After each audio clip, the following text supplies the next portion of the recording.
If you're fascinated by stories of alien encounters, mysterious space phenomena, and humanity's fight for survival, make sure to hit that subscribe button and give this video a like.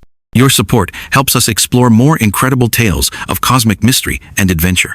Dr. Sarah Chen had been tracking anomalous signals from deep space for 3 months when the unthinkable happened.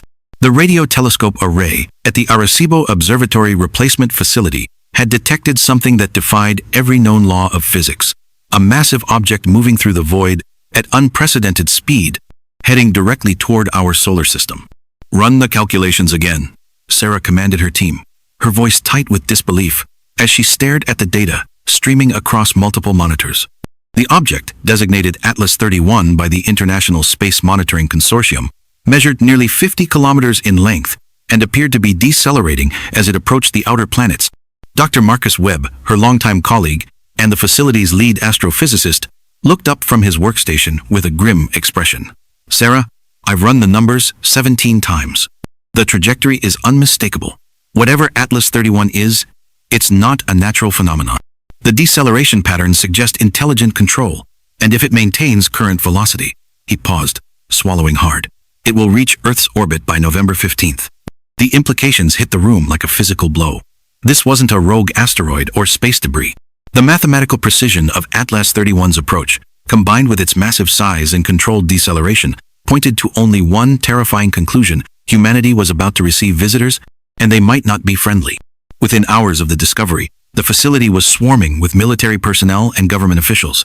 General Patricia Hayes, commander of the newly formed Space Defense Initiative, arrived with a team of specialists whose very presence confirmed Sarah's worst fears.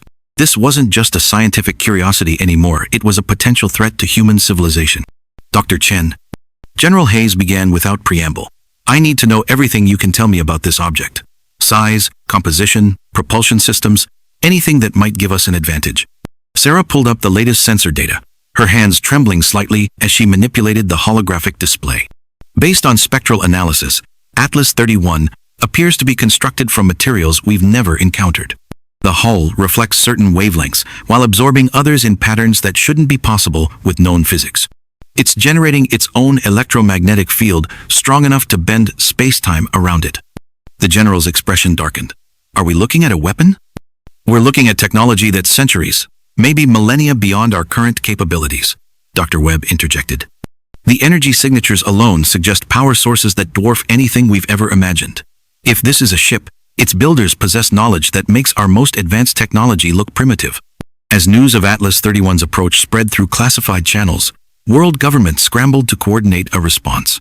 The United Nations convened emergency sessions while military forces across the globe went on high alert. But humanity's most advanced weapons seemed laughably inadequate against something capable of traveling between star systems. Sarah found herself at the center of a growing storm of activity.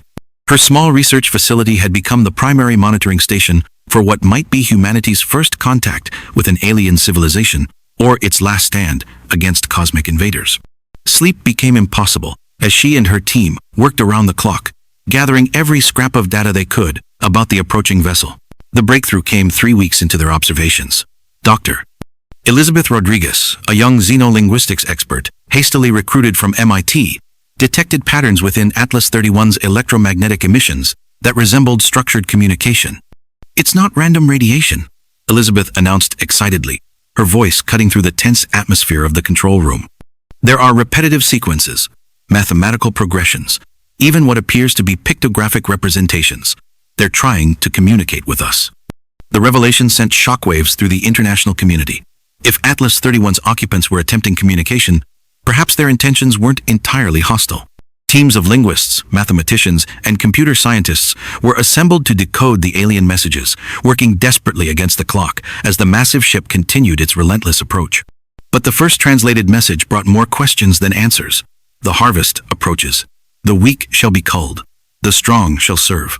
Resistance is extinction." General Hayes' face went ashen as she read the translation. "This sounds like a declaration of war, not an invitation to peaceful contact." Sarah stared at the decoded text, her scientific mind racing through possibilities. Maybe it's a misinterpretation. Alien thought patterns could be completely different from ours. What seems threatening to us might be their version of a greeting. But as more messages were decoded over the following days, the pattern became undeniably clear. Atlas 31's inhabitants spoke of Earth as a resource to be harvested, its population as specimens to be evaluated and categorized. References to the November culling and planetary acquisition protocols painted a chilling picture of humanity's future under alien occupation. The world's military leaders convened in secret to discuss defensive options. Nuclear weapons were considered, and quickly dismissed the energy shields surrounding Atlas 31 could likely deflect anything in humanity's arsenal. Conventional warfare seemed equally hopeless against beings capable of interstellar travel.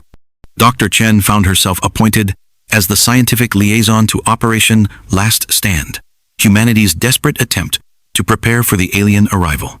Her expertise in extraterrestrial phenomena made her invaluable as governments worldwide pooled their resources for what might be civilization's final battle.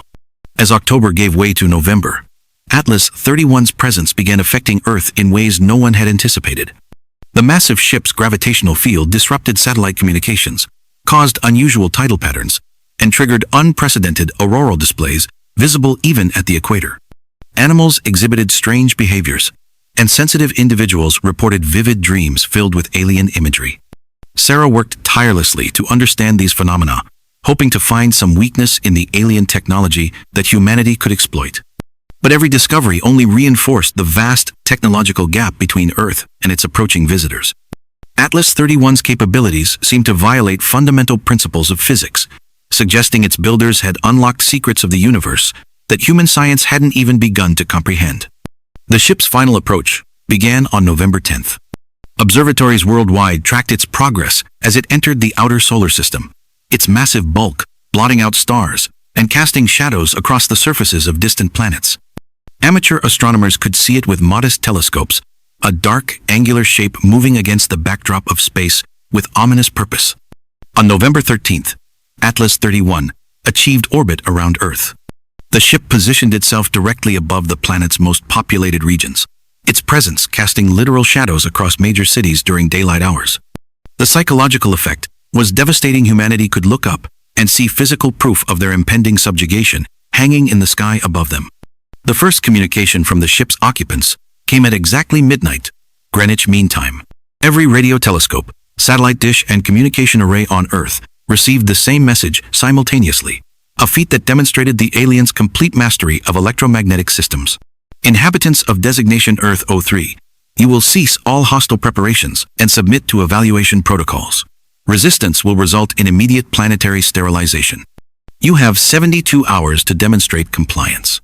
The message was delivered in perfect English, Mandarin, Spanish, Arabic, and dozens of other languages simultaneously, another display of the aliens' vast knowledge and capabilities.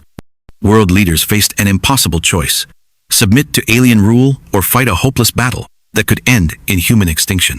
Sarah stood in the observatory's control room, staring up at the massive shadow Atlas 31 cast across the landscape. The ship was so large it was visible to the naked eye even during daylight, its angular hull reflecting sunlight in patterns that hurt to look at directly. Dr. Chen, General Hayes, approached with a grim expression. The president wants to know if we've found anything, any weakness, any vulnerability we can exploit. Sarah shook her head slowly. Their technology is so far beyond ours that we might as well be throwing stones at a nuclear submarine. But, she paused, studying the latest sensor readings. There's something strange about their power signatures. The ship generates enormous amounts of energy, but it's also consuming massive quantities of something, possibly dark matter or quantum vacuum energy. They might not be as invincible as they appear. The general leaned forward intently. What are you suggesting? If we could disrupt their power source somehow, create an overload in their systems, Sarah trailed off, realizing the impossibility of the task. But we'd need technology we don't possess to even attempt such a thing. As the 72-hour deadline approached, humanity prepared for the unthinkable. Military forces took defensive positions despite the futility of their weapons. Families huddled together in their homes, watching news broadcasts that offered little hope and less information. Religious leaders conducted mass prayers, while scientists made desperate last-minute attempts to find salvation in equations and theoretical physics. But Atlas 31's occupants weren't finished demonstrating their power.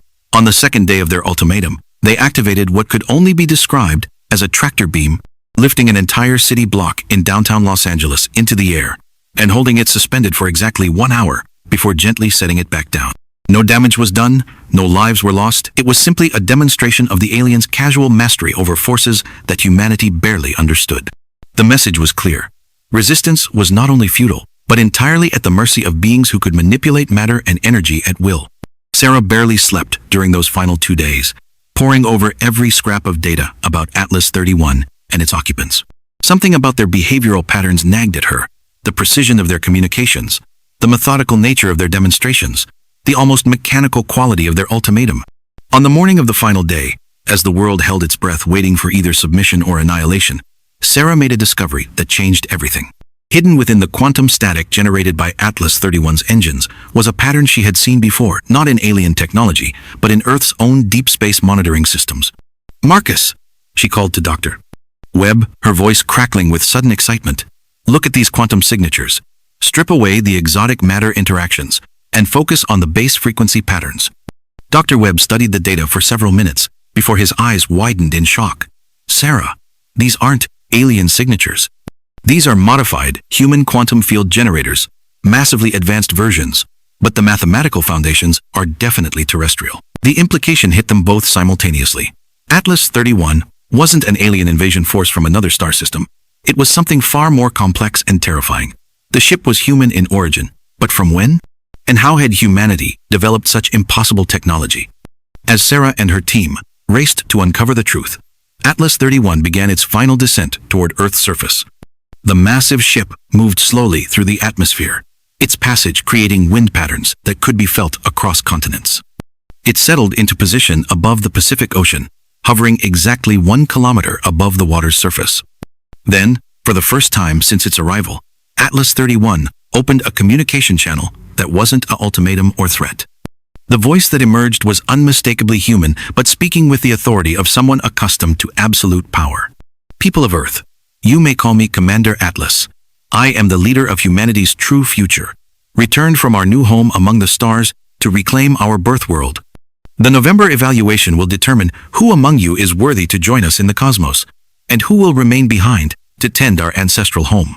The revelation shattered every assumption about the alien invasion. Atlas 31 wasn't bringing conquerors from another world.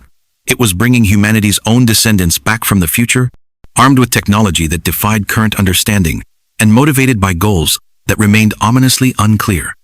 Sarah stared at her readings in amazement as the truth began to unfold. Humanity wasn't facing extinction at the hands of alien invaders. They were facing judgment from their own future selves, and the criteria for that judgment remained terrifyingly unknown. As Atlas 31 prepared to begin its evaluation of Earth's population, Sarah realized that the real battle for humanity's future was just beginning. But now she knew they weren't fighting aliens. They were fighting to prove themselves worthy of their own cosmic destiny. The ship's massive doors began to open, and the first shuttles started descending toward major population centers around the globe. Whatever came next would determine not just who lived and who died, but what form humanity's future would take among the stars. Commander Atlas's voice echoed across every communication device on Earth. "Let the November evaluation begin." What an incredible twist! Who could have predicted that the alien invaders were actually humanity's own future descendants? If this mind-bending story of time, space, and human evolution captivated you, make sure to hit that like button and subscribe for more amazing tales that will challenge everything you think you know about our universe. What do you think will happen during the November evaluation? Share your theories in the comments below.